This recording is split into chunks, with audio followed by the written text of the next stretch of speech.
Bonjour à tous, je m'appelle Laura Prioul, j'ai 21 ans et il y a un an maintenant que j'ai été agressée physiquement, frappée, violée. Ça fait un an que je me cache des médias, un an que je me cache de tout le monde, mais que tout le monde parle de moi.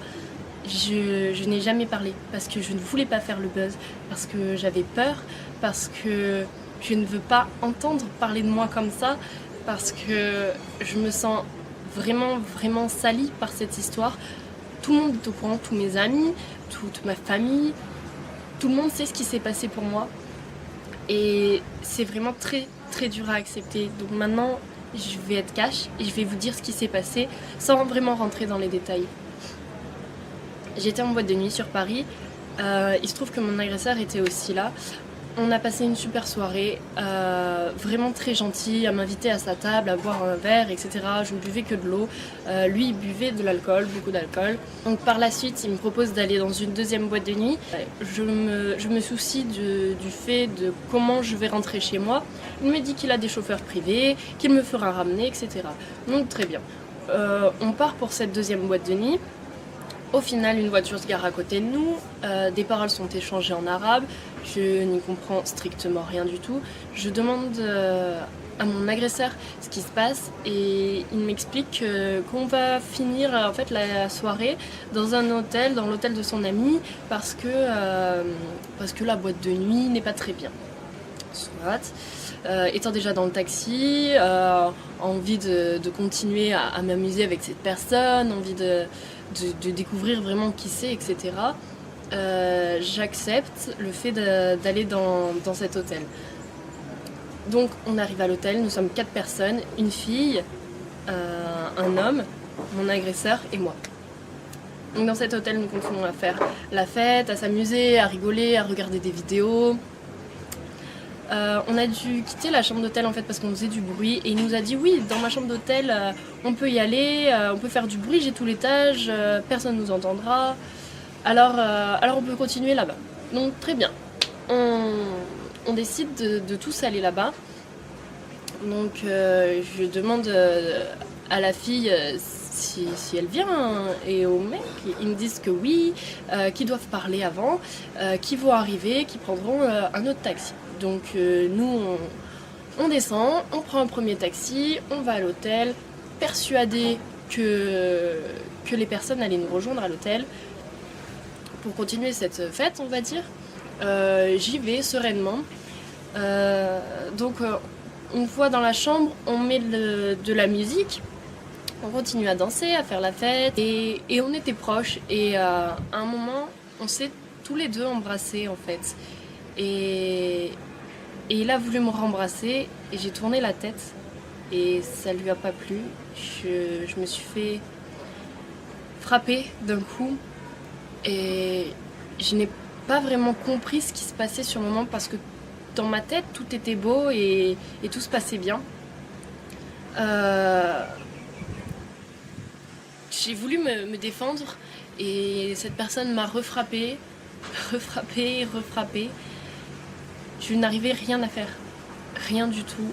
Il était vraiment trop fort pour moi, sur moi, à me frapper. Et cette personne a fini par me violer. Donc après m'avoir frappée et violée, je me suis enfermée dans la salle de bain. Il fallait que je retourne dans la chambre parce qu'il y avait mon téléphone, je devais prévenir quelqu'un, je devais appeler quelqu'un, il me fallait de l'aide. Je ne pouvais rien faire et je suis rentrée dans la chambre. Il se trouve qu'il était normal. Il me demandait mais pourquoi tu pleures, pourquoi tu t'es blessée, qu'est-ce que tu as fait, est-ce que tu veux de la glace. Il a appelé pour qu'on m'emmène de la glace. Vraiment très bizarre. Une autre personne complètement. Et du coup je prenais mes affaires doucement, j'essayais de me rhabiller doucement pour pas réveiller la bête en lui, on peut dire. Et après avoir pris mes affaires, je lui ai regardé dans les yeux et je lui ai dit mais tu es un monstre parce que je devais le dire et c'était vraiment très bizarre comme action on peut dire et après lui avoir dit que c'était un monstre il m'a poussé violemment sur le lit et a arraché mon vêtement qui était vraiment tout arraché. J'étais vraiment sans t-shirt. Il a essayé de me revioler en me touchant, étant couché sur moi, sauf que j'ai saisi sa gorge pour le stopper en fait. Je l'ai étranglé et il en a fait de même, il m'a étranglé aussi, mais il serrait tellement fort que je n'arrivais vraiment plus à respirer. Et honnêtement, je vais vous dire, j'ai eu vraiment très peur pour ma vie, j'ai eu vraiment peur de finir comme ça parce que je ne pouvais plus respirer, je voyais noir, des étoiles, je venais de recevoir je ne sais combien de coups et je venais de me faire violer. Je me suis dit que c'était fini pour moi.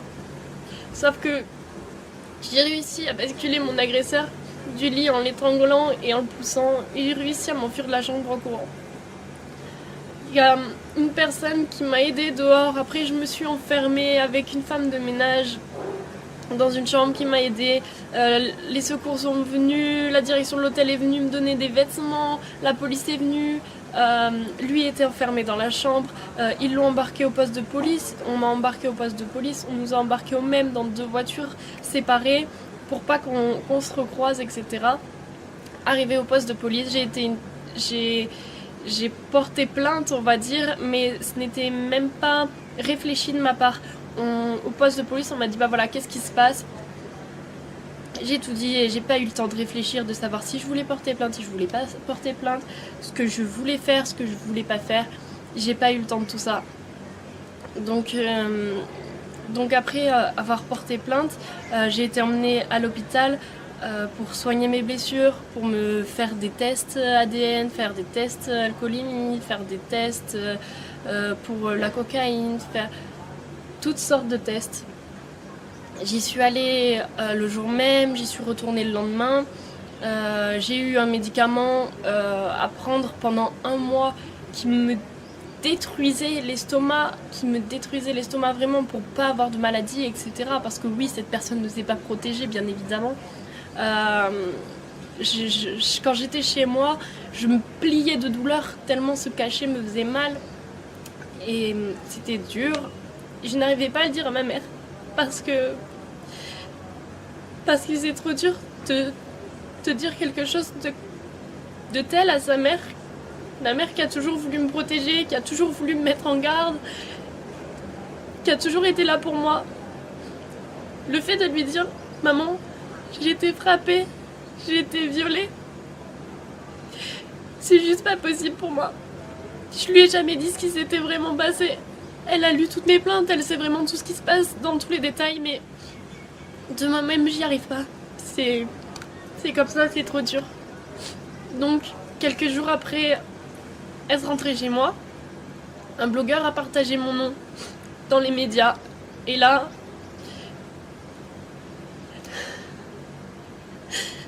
j'ai toute ma vie, on peut dire, qui s'est écroulée ce jour-là. Parce que on a commencé à m'insulter. On a commencé à me traiter de tous les noms. On a commencé à me menacer de mort. On a commencé à me menacer de tout ce que vous voulez.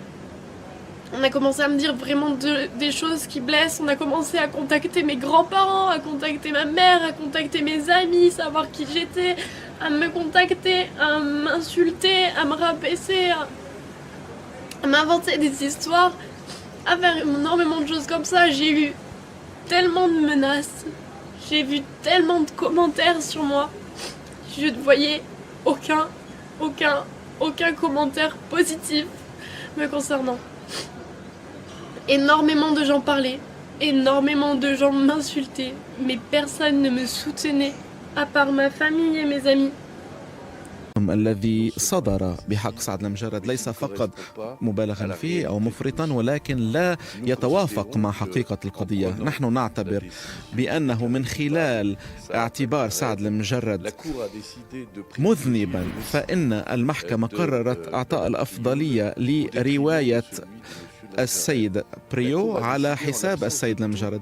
إن المحكمة قررت هذا الحكم بغياب أي أدلة مادية حول ما حصل في تلك الغرفة الفندقية، وبإعطاء الحق لرواية وليس لرواية أخرى، لكلام شخص وليس لكلام شخص آخر. إن المجريات الأمور أوضحت بأن السيد سعد المجرد كان مليئا بالاحترام للنساء والأشخاص الذين يتابعونه كل الوقت وهو نجم. إن السيد سعد المجرد أظهر وأثبت مرارا بأنه شخص غير عنيف، وبأن خبراء أظهروا بأنه، وبغض النظر عن كل المجريات، بأن رواية أو ما حصل مع سعد المجرد لا يتعرض أو يتأثر بأي مرض نفسي أو وضع نفسي من أي وضع. إن أصدقاء وعائلة سعد المجرد المقربون منه وأصدقاؤه والمعجبون به يعتبرون ويؤكدون بأن ما نسب لسعد المجرد ليس مثبتا، وبأننا سنستمر في هذه المعركة لكي يخرج سعد المجرد قريبا من السجن، وأن يتابع معركته لكي يتابع عمله الفني الذي لديه الكثير